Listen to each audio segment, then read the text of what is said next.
کہ اس دور میں ہمارے معاشرے میں موجود ایسے افراد جن کا نام او سے شروع ہوتا ہے، ان کے مزاج میں شرمیلے پن کا عنصر دیکھا گیا ہے۔ اسی لیے یہ جلدی سے کسی بھی اجنبی انسان سے فرینک نہیں ہوتے، قدرے کم گو بھی ہوتے ہیں، ہوشیار چالاک لوگوں کے ساتھ ملنے سے کتراتے ہیں، اپنی شرمیلی اداؤں کو چھپانے کے لیے لوگوں سے بات کرتے وقت پھیکی مسکراہٹ کو چہرے پر سجائے رکھتے ہیں۔ اسی لیے لوگوں کو یہ شرمیلے کم اور ہنسمکھ زیادہ نظر آتے ہیں۔ وہ نام والے افراد جس محفل میں بھی ہوں تو الگ تھلگ بیٹھنا پسند کرتے ہیں، اسی لیے لوگوں کی نظروں میں آ جاتے ہیں اور لوگ ان سے رسماً بات چیت کرنے کے لیے ان کی ذاتی زندگی پر گفتگو شروع کر دیتے ہیں۔ لوگوں کے سوالوں کا جواب بھی یہ ہاں نہ میں ہی دیتے ہیں اور اندر ہی اندر پوری طرح کنفیوز ہو جاتے ہیں۔ وہ نام والے افراد کے بارے میں یہ بھی کہا جا سکتا ہے کہ لوگوں کو ان کی شخصیت میں بوریت نظر آتی ہے، اسی لیے بہت سے لوگ ان کی طرف دوستی کا ہاتھ نہیں بڑھاتے۔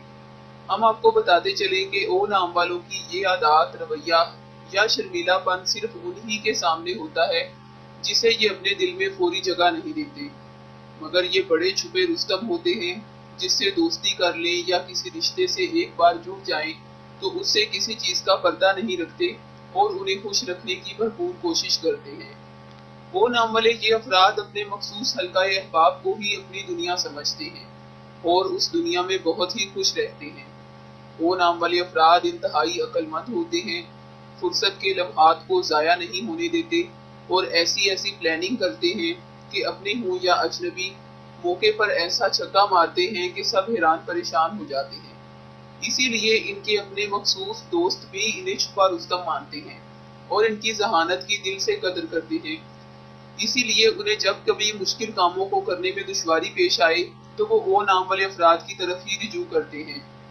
وہ نام والے افراد کا ظاہری روپ بھلے شرمیلا ہو، مگر ان کی ذہانت پر مبنی سوچیں انہیں زندگی کے کسی نہ کسی موڑ پر نام اور شہرت ضرور دلاتی ہیں۔ ان کی شہرت کے بھی دو پہلو ہوتے ہیں۔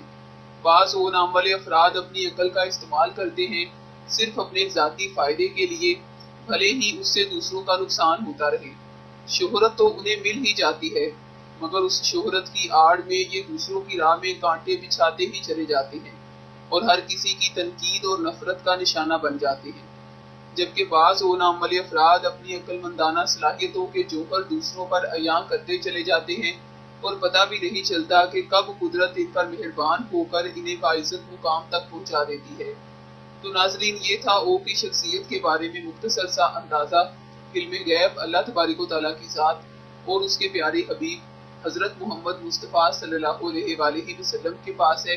ہم نے آپ کو جو مختصر سی خوبیاں اور خامیاں بیان کی ہیں وہ ہمارے مشاہدے کا حصہ اور ایک کیفہ یعنی اندازہ ہے، اور اندازہ ضروری نہیں کہ 100% درست ہو اور یہ بھی نہیں کہ 100% ہی غلط ہو۔